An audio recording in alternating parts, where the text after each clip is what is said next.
Suite et fin de l'activité 4 qui vise à expliquer comment le réchauffement climatique entraîne une élévation du niveau marin.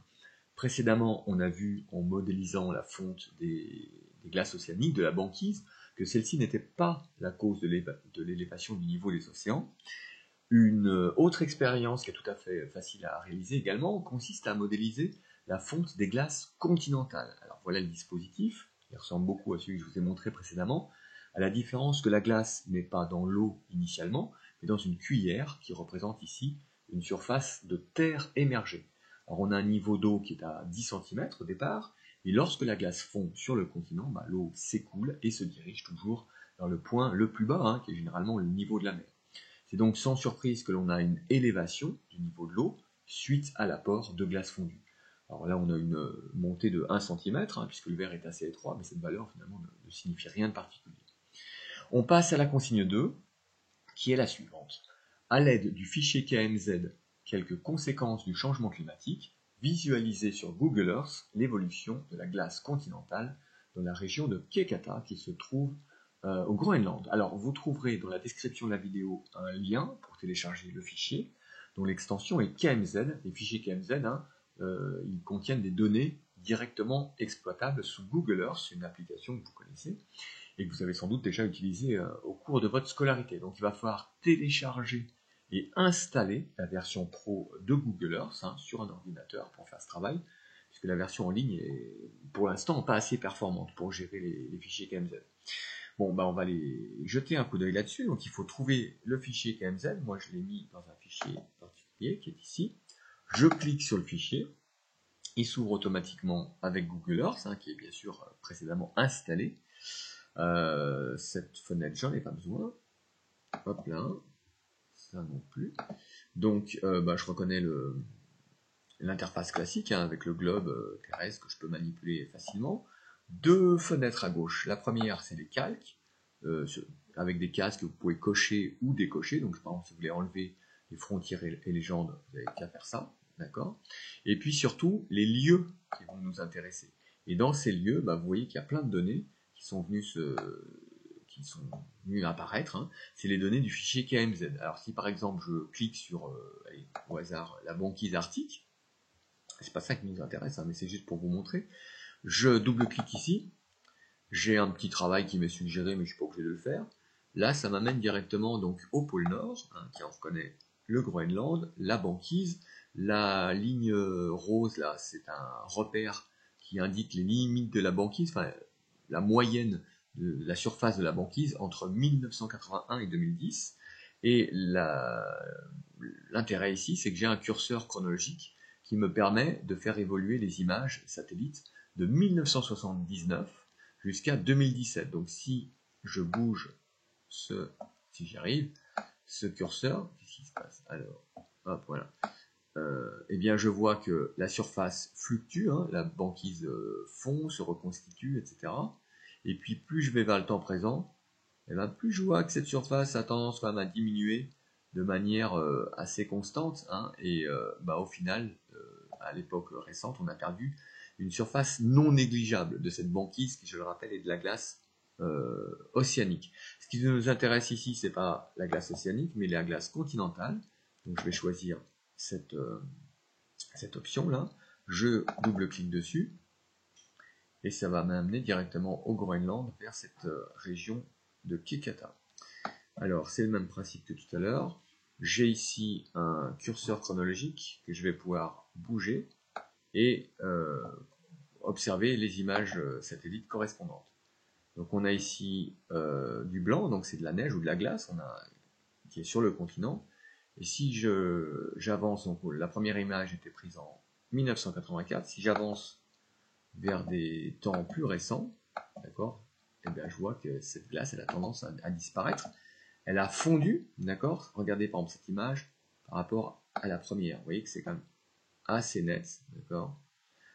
Cette glace a fondu, elle s'est transformée en eau liquide, laquelle a pu rejoindre facilement l'océan Arctique qui est à proximité. Voilà le genre de choses qu'on peut visualiser assez facilement avec un fichier KMZ. Je reviens à ma présentation. Ça on l'a vu. Hop, voilà, donc je vous remonte les images. Je passe maintenant à la consigne 3 qui vous demandait de citer un paramètre expliquant l'élévation actuelle du niveau marin autre que l'augmentation du volume d'eau par l'apport de glace fondue. Alors, dans l'expérience qui est illustrée ici, on a placé un certain volume d'eau dans 3 ballons en verre. C'est bien sûr le même volume initial qu'on a mis. On a mis un peu aussi du colorant bleu pour bien visualiser le liquide. Les ballons sont placés dans des bains-maries à des températures différentes, ce qui permet de modéliser l'élévation de la température des océans, indépendamment de la fonte des glaces. La montée des eaux, elle est visible à travers la pipette à droite, qui relie le liquide et l'air ambiant. Et voilà le niveau d'eau lorsqu'elle est à 10 degrés, 20 degrés ou 45 degrés Celsius. Donc on voit le niveau s'élever et on le voit aussi monter à l'intérieur du ballon. Conclusion, le volume d'eau liquide augmente avec la température. Alors comment on peut expliquer ça? Eh bien, encore une fois, c'est une histoire d'arrangement des molécules d'eau entre elles qui va conditionner le volume de l'eau. Mais cette fois-ci, il n'y a pas de changement d'état. Sur ce schéma, alors vous reconnaissez en haut à gauche la disposition ordonnée des molécules d'eau dans la glace. Et maintenant, si vous comparez l'eau froide en profondeur et l'eau qui est plus tiède en surface, vous constaterez que dans ce dernier cas, les molécules d'eau sont légèrement plus espacées les unes des autres. C'est un phénomène qu'on appelle la dilatation thermique. Et donc, comme l'eau est plus chaude, elle est moins dense et elle a tendance à rester en surface. Quatrième et dernière consigne, pour laquelle il va falloir sortir la calculatrice, puisqu'on vous demande de calculer la variation du volume océanique liée à la dilatation thermique de l'eau au cours du XXe siècle. Et on vous demande aussi d'en déduire l'élévation du niveau marin qui en est la conséquence. Alors, pour faire ça, bien sûr, vous avez des documents qui vous aident, et notamment le document 5 qui vous donne carrément la formule pour déterminer ça. Delta V est égal à alpha V0 delta T. Delta V, c'est ce qu'on cherche, c'est la différence de volume entre l'état initial et l'état final, après augmentation de la température. Alpha, c'est le coefficient de dilatation thermique de l'eau, qui est égal à 10 puissance moins 4 degrés Celsius moins 1. Cette valeur, on la trouve dans le document 4, donc il faut aller un peu à la pêche aux informations dans différents documents. Qu'est-ce qu'il nous faut ensuite? V0, alors V0 c'est le volume océanique initial, mais bon, finalement on ne trouve qu'une surface dans le document. Dans le document 4, on a 360 millions de kilomètres carrés. C'est une estimation de la surface totale des océans sur Terre. Alors pour passer d'une surface à un volume, il nous faut une troisième dimension, donc il faut multiplier par une distance. Ça tombe bien parce que le texte donne la précision suivante.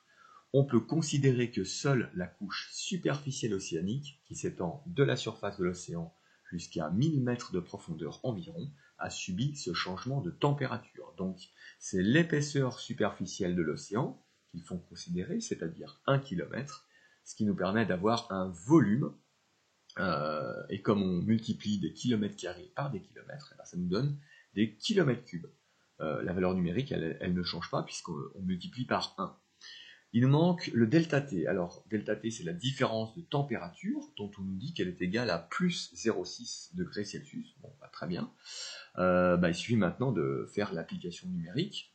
Delta V est égal à 10 puissance moins 4 fois 360 10 puissance 6 fois 0,6, ce qui donne 21,6 10 puissance 3 km3.